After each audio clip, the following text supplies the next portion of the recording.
They would encourage the victims to invest in what would turn out to be a fake crypto investment platform, one which would show plenty of profits, but of course the victims could never withdraw this. But the most shocking thing of all of this was the scale of their operation. They had at least 4 buildings in use, and almost everyone around was involved in some way. The buildings themselves were well outside the centre of Dubai, and they could literally see the police coming for miles. And there were so many cell phones in use that they needed a separate mobile communications. But the most shocking thing outside the main residences. And the operation left nothing to chance. Thanks to Beard, I had some good footage inside the buildings, but only when they had been vacated was the scale really apparent. With 2 to 4 people per room, 50 rooms per floor, and at least 8 floors in 4 buildings, you can imagine the number of people involved. At first I had no idea of the exact number, but the arrests amounted to over 2,000. Many hundreds of computers, monitors and IT equipment was seized. This particular footage comes from a different insider who was on a task scam in Ajman. But to cope with the needs of over 2,000 people, they needed more than just computers. In fact, when the buildings were raided, they uncovered an entire mini hospital.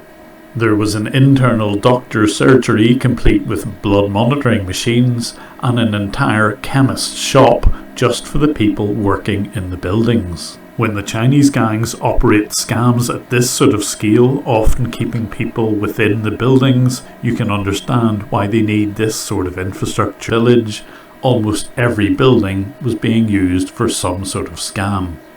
In fact, after the second set of raids in this area, almost every building was entirely vacated. And because I can see the rental prices for these sorts of apartments, I know that it would cost hundreds of thousands of dollars for just this one area alone.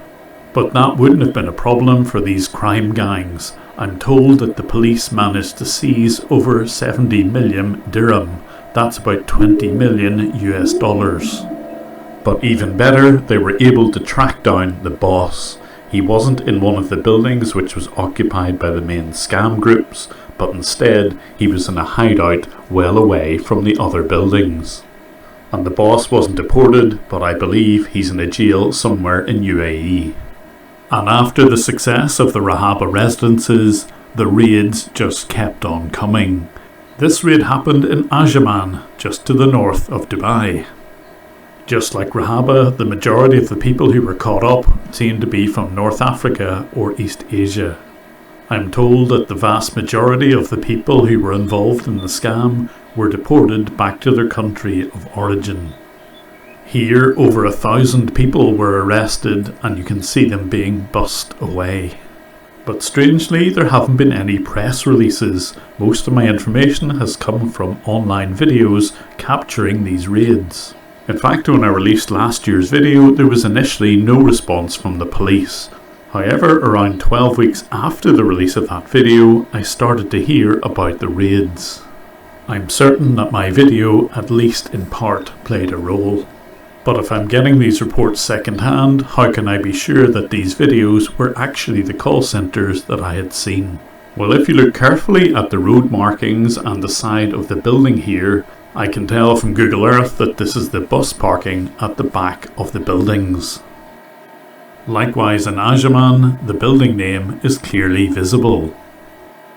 I also still had access to some of the WhatsApp and Telegram groups used by the scammers, and that's where I picked up this little gem.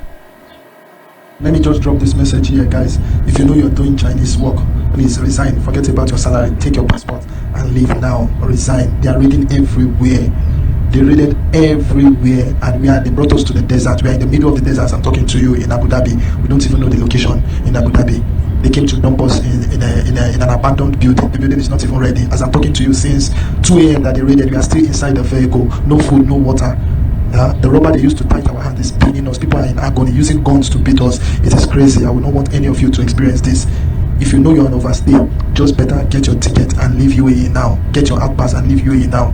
This Abu Dhabi guy is crazy. It's really, really crazy. Anytime I have opportunity again to use any phone or to reach you guys, I'm going to try to talk to you guys. Okay?